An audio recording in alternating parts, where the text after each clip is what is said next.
Hello dear student, स्वागत है आप सभी का एक बार फिर से अपने चैनल टारगेट गुरुकुल पर। एंट्रेंस एग्जाम 2025 के पॉइंट ऑफ व्यू से आज हम लोग सिविक्स के इम्पॉर्टेंट क्वेश्चंस देखेंगे।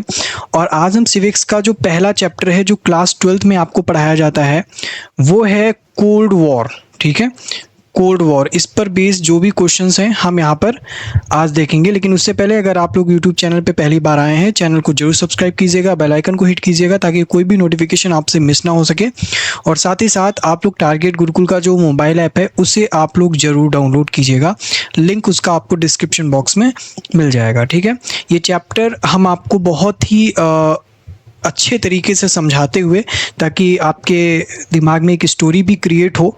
ठीक है, ताकि आप इससे रिलेटेड कोई भी क्वेश्चन आपको आए तो आप उसको अच्छे से आसानी से कर सकें। ठीक है, लेकिन आप लोग साथ में नोट्स वगैरह भी बनाते चलिएगा। ठीक है, लेक्चर के साथ साथ, वीडियो के साथ साथ। तो चलिए देखते हैं। पहला क्वेश्चन है आपका, द्वितीय विश्व युद्ध कब से कब तक चला। देखिए, जैसे ही फर्स्ट वर्ल्ड वॉर आपका समाप्त हुआ था, खत्म हुआ था, वैसे ही द्वितीय विश्व युद्ध यहाँ पर स्टार्ट हो गया था और ये 1939 से लेकर के 1945 तक चला। यानी कि टोटल 6 सालों तक आपका द्वितीय विश्व युद्ध चला। अब हम चैप्टर पढ़ रहे हैं शीत युद्ध, जिसे हम लोग बोलते हैं कोल्ड वॉर। ठीक है, अब ये जो शीत युद्ध है इसकी जो पृष्ठभूमि है, जो बैकग्राउंड है, वो यही सेकेंड वर्ल्ड वॉर से ही निकल कर आया। थोड़ा सा इसको भी क्लैरिफाई करते हैं, चीज़ें अच्छे से आपको क्लियर हो जाएंगी। अब देखिए, ये जो द्वितीय विश्व युद्ध है, विश्व युद्ध मतलब पूरे विश्व में एक युद्ध है। ठीक है, और यहाँ पर 2 गुट बटे हुए थे पूरे विश्व में। एक गुट था यहाँ पर आपका मित्र राष्ट्रों का और दूसरा गुट था आपका धुरी राष्ट्रों का। ठीक है, मित्र राष्ट्रों में आपके आते थे यूएसएसआर, ठीक है, यूएसए जिसे हम लोग अमेरिका बोलते हैं, यूनाइटेड किंगडम जिसे हम लोग इंग्लैंड ब्रिटेन बोलते हैं, और आपका यहाँ पर था फ्रांस। ठीक है, ये एक ग्रुप में थे। और फिर आपका जर्मनी, जापान और इटली, ये एक ग्रुप में थे। तो ये दोनों लोगों का ग्रुप था और दोनों ग्रुप एक दूसरे के खिलाफ यहाँ पर लड़ रहे थे। और इनका मकसद क्या था, ये मान लो वर्ड है, इनका मकसद था कि ये ग्रुप चाहता था कि हमारा विश्व पे कब्जा हो और ये ग्रुप चाहता था कि हमारा इस विश्व पे कब्जा हो। ठीक है, अब हुआ क्या, 1945 में जो अमेरिका है, अमेरिका ने जापान पे परमाणु बम यानी कि जो एटॉमिक बम है उसका हमला कर दिया। ये क्या हुआ कि यहीं से जो धुरी राष्ट्र था उसका समापन, उसका कोलैप्स हो गया। अब क्या हुआ कि विजय किसकी हुई सेकेंड वर्ल्ड वॉर में, मित्र राष्ट्रों की। यानी कि ये वाला जो ग्रुप था इसकी सेकेंड वर्ल्ड वॉर में जीत हो गई। ठीक है, विजय हो गई। अब क्या हुआ, एक प्रकार से इनका जो कब्जा है विश्व पर हो गया। लेकिन अब देखो कि इसमें काफ़ी देश थे। ठीक है, इस ग्रुप में अब विश्व पर कब्जा हुआ तो कहीं ना कहीं बंटवारा भी होगा। जब हमें कोई चीज़ मिली है, 4 भाई लड़ रहे थे अब किसी दूसरी टीम के खिलाफ, अब उसमें भी तो बंटवारा होगा। तो इसमें क्या हुआ, यहाँ पर बहुत ही आसान शब्दों में हम आपको समझा रहे हैं, इसमें इन दोनों के बीच ना बनी। ये चाहते थे कि हमारा ही पूरा कब्जा हो जाए और ये चाहते थे सोवियत संघ कि हमारा ही कब्जा हो जाए। तो देखो क्या हुआ कि पहले सब लोग मिल करके एक चीज़ के लिए लड़े और अब जब वो हाथ में आ गई तो सब चाह रहे हैं कि हमारा ही अब इस पे कब्जा हो जाए। ठीक है, तो अंदर उनकी टीम में ही फूट हो गई। तो अब इन दोनों के बीच लड़ाई हो गई, यानी कि यूएसएसआर जिसे हम लोग सोवियत संघ कहते हैं और अमेरिका। जो सोवियत संघ है वो आज का रूस, जिसे आप लोग रूस के नाम से जानते हो, वो पहले सोवियत संघ हुआ करता था। ठीक है, तो अब इन दोनों के बीच में ही फूट पड़ गई और इन दोनों के बीच में जो युद्ध हुआ था उसे हम लोग शीत युद्ध के नाम से जानते हैं। ठीक है, उसे हम लोग शीत युद्ध के नाम से जानते हैं। शीत युद्ध को कहते हैं क्योंकि क्या होता है कि अगर 2 भाइयों में फूट पड़ती है ना, तो डायरेक्ट जा करके वो हाथापाई नहीं करने लगते हैं। ठीक है, अब क्या करेंगे, वो नीचा दिखाने का काम करेंगे। ठीक है, जैसे कोई किसी का भाई है, अब जैसे राम श्याम है। ठीक है, अब राम श्याम का अपने अपने हिस्से के लिए लड़ रहे हैं। राम चाह रहे हैं कि हमारा पूरा इस विश्व पे कब्जा हो जाए, श्याम चाह रहे हैं हमारा। तो ऐसे में क्या हुआ कि इन दोनों के बीच मनमुटाव ही एक जो है एक कारण रहा शीत युद्ध का। शीत युद्ध का मतलब होता है कि एक ऐसा युद्ध जहां पर किसी भी प्रकार की हाथापाई या हथियारों का प्रयोग ना हो, पूरी तरीके से निषेध हो। ठीक है, यानी कि सिर्फ मुंह जवानी, किसी को नीचा दिखाना, ठीक है, प्रचार प्रसार करके नीचा दिखाना। इंडिया में पॉलिटिक्स जो है बहुत अच्छा एग्जाम्पल है। ठीक है, we are Indians, we know very well. ठीक है, लेकिन क्या है कि देखो कांग्रेस और बीजेपी एक दूसरे को नीचा दिखाते हैं, तो ये एक शीत युद्ध है। हाथापाई नहीं हो रही है लेकिन एक दूसरे को नीचा दिखा करके उस गद्दी पे जाकर बैठने की जो लालसा है वो शीत युद्ध कहलाती है। ठीक है, तो इसी प्रकार अब यूएसएसआर ने अमेरिका को नीचा दिखाना चाहा, अमेरिका ने यूएसएसआर को नीचा दिखाना चाहा। अब यहाँ से कोल्ड वॉर स्टार्ट हो गया और 1945 से ही स्टार्ट हो गया, जैसे ही सेकेंड वर्ल्ड वॉर यहाँ पर समाप्त हुआ।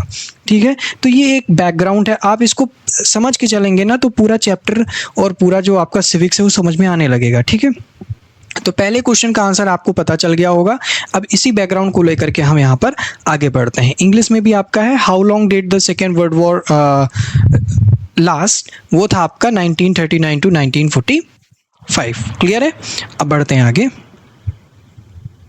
अब देखो शीत युद्ध से क्या अभिप्राय है, what is the meant by civil war. ठीक है, सिविल वॉर नहीं कहते हैं इसको, कहते हैं कोल्ड वॉर। उसका ट्रांसलेशन गलत हुआ है, कोल्ड वॉर। कोल्ड वॉर का मतलब क्या है, अब कोल्ड मतलब ठंडा तो ना, ठंडे देशों के बीच युद्ध कि जहाँ पे बर्फ गिर रही हो जिन देशों में, ऐसा तो नहीं है ना। हमने आपको बताया कि वास्तविक युद्ध ना हो करके हमेशा युद्ध की स्थिति बने रहना। ठीक है, यानी कि युद्ध वास्तविक नहीं है कि हाथापाई हो रही है, मार काट हो रही है, ऐसा कुछ नहीं है, लेकिन एक ऐसी युद्ध की स्थिति बनी कि कभी भी अगर चरम सीमा पे हो तो वो चीज़ हो भी सकती है। ठीक है, तो इसे कहते हैं कोल्ड वॉर। आई होप कि इससे आपको क्लियर हुआ होगा। अब देखो क्या हुआ, अभी मैंने आपको बोला था कि मित्र राष्ट्र और ध्रुवी राष्ट्र को जो आपका चल रहा था वर्ल्ड वॉर, उस टाइम दो गुट थे। अब जब कोल्ड वॉर स्टार्ट हुआ 1945 से, तो यहाँ पर भी दो ग्रुप हो गए। ठीक है, अब अमेरिका यानी कि यूएसए जिस ग्रुप को सपोर्ट कर रहा था उसका नाम था NATO, NOTO, North Atlantic Treaty Organization. ठीक है, और यूएसएसआर यानी कि जो सोवियत संघ था, अब उसने अपना एक गुट बना लिया, ग्रुप बना लिया, उसको हम लोगों ने कहा वारसा। ठीक है, अब वो कहा गया वारसा। अब देखो क्या हुआ कि नाटो में क्या किया, यूनाइटेड स्टेट ने जितने भी पश्चिमी देश थे, जितने भी वेस्टर्न कंट्रीज थी, उनको मिलाकर के ग्रुप बनाया। ठीक है, वो नाटो कहलाया। अब इन्होंने पूर्वी जितना भी ईस्टर्न आपका इलाका था कंट्रीज़ का, उनका ग्रुप मिलाकर के सोवियत संघ ने यहाँ पर एक वारसा नाम का गुट बनाया। अब इन दोनों के बीच यहाँ पर लड़ाई होती। आप लोगों ने यूक्रेन और रशिया के वॉर में सुना भी होगा नाटो। ठीक है, नाटो नाम, तो ये एक ग्रुप है जो कि पश्चिमी देशों का ग्रुप है। ठीक है, अब क्या हुआ, अब ये दोनों ग्रुप, क्योंकि देखो भाई, आपको वर्ल्ड पे कब्जा करना है, विश्व पे कब्जा करना है। ठीक है, तो आप नेतृत्व कर सकते हो, आप अकेले वर्ल्ड पे कब्जा नहीं कर सकते। ठीक है, आप उन कंट्रीज़ को पहले मनाने का काम करोगे, तब तो एक ग्रुप बनेगा, तब ग्रुप जा करके लड़ाई करेगा। तो आप अकेले सोचो कि हम कब्जा कर लें एक कंट्री, अब इंडिया सोचे कि पूरे विश्व पे कब्जा हो, तो नहीं होगा। आप लीड कर सकते हो एक ग्रुप बना करके, तब कब्जा कर लो, बाद में आप देशों को हटाना चाहते हो तो हटा सकते हो, जैसा बाद में हुआ। ठीक है, तो ये है, तो यहाँ से एक ग्रुप बना नाटो और ये बना आपका वारसा पैक्ट। अब क्वेश्चन से भी पूछा जाता है नाटो की स्थापना कब हुई थी, तो आप लोग कहेंगे 4 अप्रैल 1949 को नाटो की स्थापना हुई थी और वारसा की स्थापना हुई थी 1955 में, 1955 में। क्लियर है, ये दोनों बहुत ही इंपॉर्टेंट क्वेश्चंस हैं, आप लोग यहाँ पर नोट कर लेना। वारसा पैक्ट, इसको वारसा पैक्ट के नाम से भी जाना जाता है। Warsaw pact is the contribution of which group, तो हमने कहा कि पूर्वी ग्रुप, मैंने बताया ना ईस्टर्न, तो पूर्वी ग्रुप। और अगर ये भी पूछ लेता कि किस देश ने इसको लीड किया था, तो आप कहेंगे यूएसएसआर। ठीक है, सोवियत संघ, इसको हिंदी में बोलते हैं सोवियत संघ, ना कि रूस। रूस बाद में, यही कंट्री जो है बाद में रूस बनी। ठीक है, लेकिन तब तक ये सोवियत संघ कहलाता था। अब देखो क्यूबा पर निम्न में से किसका शासन था। अब यहीं से पूरी एक लड़ाई शुरू होती है। क्या हुआ कि 1945 में शीत युद्ध स्टार्ट हो गया था। 1961 की बात है, अमेरिका की जो ज़मीन है वहाँ से कुछ लगता हुआ एक इलाका है, उसको कहते हैं, एक ज़मीन है वो, उसको कहते हैं क्यूबा, उसको कहा जाता है क्यूबा। ठीक है, अब एक चीज़ वहाँ पर और क्लियर करना, जो अमेरिका था, ठीक है, जो अमेरिका था वो पूंजीवादी देश, वो पूंजीवादी उसकी जो है विचारधारा थी, और जो यहाँ पर आपका सोवियत संघ था, यूएसएसआर था, उसकी विचारधारा यहाँ पर साम्यवादी थी। ठीक है, साम्यवादी थी। राइटिंग नहीं बन रही लेकिन समझ में आ रहा होगा। तो देखो, विचारधाराओं का भी युद्ध था कि पूंजीवादी, ठीक है, और साम्यवादी। क्लियर है? तो इन दोनों की विचारधाराओं पर आधारित होकर के, ठीक है, एक क्लैश हुआ, एक लड़ाई हुई, ठीक है, जो कि क्यूबा संकट के रूप में भी जानी जाती है। वो ये हुआ कि अमेरिका से सटा हुआ अब एक क्यूबा था। ठीक है, अब क्यूबा पर किसका शासन था? क्यूबा पर था साम्यवादियों का, यानी कि जो कि सोवियत संघ को सपोर्ट करते थे। अब पूरे विश्व पर कब्जा करने की लड़ाई हो रही है। ठीक है, और हालांकि अमेरिका और यूएसएसआर बहुत दूर दूर हैं, लेकिन एक इलाका था जहां पर साम्यवादी रहते थे। और इतना बड़ा अमेरिका क्या बर्दाश्त करेगा कि उसके पास वाले इलाके में आकर के हमारी विरोधी लोगों की जो विचारधाराएं हैं उनके लोग रह रहे हैं? बिल्कुल नहीं बर्दाश्त करेगा।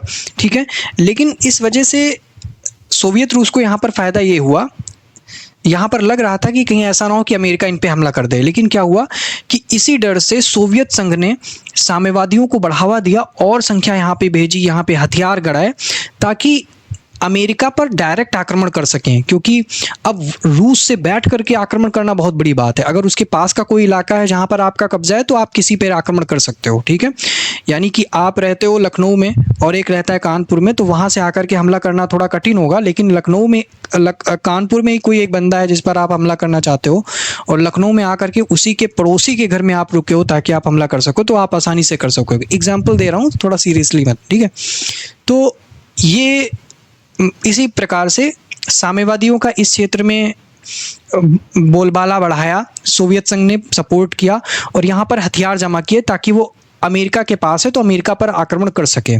ठीक है, तो यहाँ पर साम्यवादी विचारधारा का शासन था। तो हमने क्या कहा कि क्यूबा पर निम्न में से किसका शासन था? तो साम्यवादियों का, जो कि सोवियत संघ को सपोर्ट करते थे। ठीक है, जो कि यूएसएसआर को सपोर्ट करते थे। क्लियर है? अब बढ़ते हैं आगे। निम्नलिखित में से कौन गुटनिरपेक्ष आंदोलन से संबंधित नहीं है? अब देखो, दो गुट थे ना, एक था आपका नाटो और दूसरा था आपका वार्सा। ठीक, लेकिन क्या हुआ कि, और मैंने ये भी बोला कि यहाँ पर जितने भी पश्चिमी देश थे वो आए और यहाँ पर जितने भी पूर्वी देश थे वो आए। लेकिन जरूरी तो नहीं है कि पश्चिमी देशों में सारे ही देश सहमत हो कि हाँ हम इस ग्रुप में जाना चाहते हैं। अब पूर्वी देशों में भी ऐसा था कि सारे ही देश सहमत हो कि हम यहाँ पर जाना चाहते हैं? नहीं, बिल्कुल नहीं। तो ऐसे में क्या हुआ, कुछ कंट्रीज ऐसी भी थी जो ना इस ग्रुप में जाना चाहती थी ना इस ग्रुप में जाना चाहती थी, जिनमें से अपना इंडिया एक था। ना इंडिया ने ना इनको सपोर्ट किया ना इन्होंने इनको सपोर्ट किया। ठीक है, उन्होंने कहा कि भैया देखो, हमारा एक खुद का अलग है और हम लोग अपना एक खुद का अलग ग्रुप बनाएंगे। तो ऐसी कंट्रीज, ठीक है, ऐसी कंट्रीज जो किसी भी ग्रुप में नहीं शामिल थी, उन्होंने एक अलग ग्रुप बनाया जिसको कि कहते हैं गुट निरपेक्ष आंदोलन या ग्रुप निरपेक्ष गुट। ठीक, उन्होंने एक आंदोलन चलाया गुट निरपेक्ष के नाम, यानी कि हम किसी भी गुट में नहीं है, हमारा एक अलग गुट है।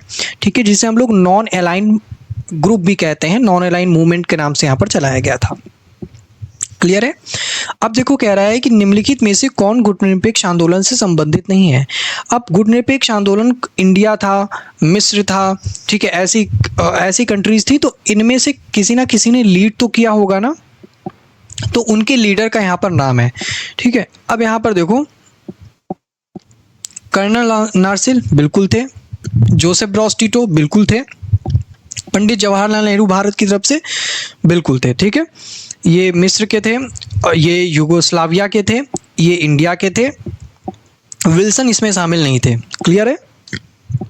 तो आप कह रहे हैं कि संबंधित नहीं है, तो वो विल्सन थे। इनका देख लेना कि ये मिस्र के थे। ठीक है, ये मिस्र के थे, ये युगोस्लाविया के थे। ठीक है, और आप इनको तो जानते ही होंगे, इंडिया के हमारे देश के प्रधानमंत्री। तो इन लोगों ने अपना एक अलग ग्रुप बनाया और ये प्रणेता भी माने जाते हैं नॉन अलाइन मूवमेंट के। ठीक है, और इनका जो ग्रुप बना, उस ग्रुप के माध्यम से इन्होंने पूरे विश्व को संदेश दिया कि हम किसी भी ग्रुप में नहीं है, ना नाटो में है, ना तो हम वार्सा में है। क्लियर है? अब बढ़ते हैं आगे। अगला है कि गुट निरपेक्ष आंदोलन का लक्ष्य क्या है? देखो, बहुत ही आसान है कि विश्व सरकार की स्थापना करना, परमाणु अप्रसार, विश्व में तृतीय गुट का यहाँ पर निर्माण करना। ठीक है, एक प्रकार से तीनों ही कहे जा सकते हैं। ठीक है, मेन तो यही है कि विश्व राजनीति में तृतीय गुट का निर्माण करना, जिससे कि हम लोग ना किसी भी गुट में शामिल ना हो, हमारा एक खुद का गुट हो, हमारे खुद के रूल रेगुलेशंस हो, उनको फॉलो करते हुए हम अपना एक सामान्य सा जीवन यापन करें। हम लड़ाई वड़ाई में नहीं पड़ना चाहते हैं।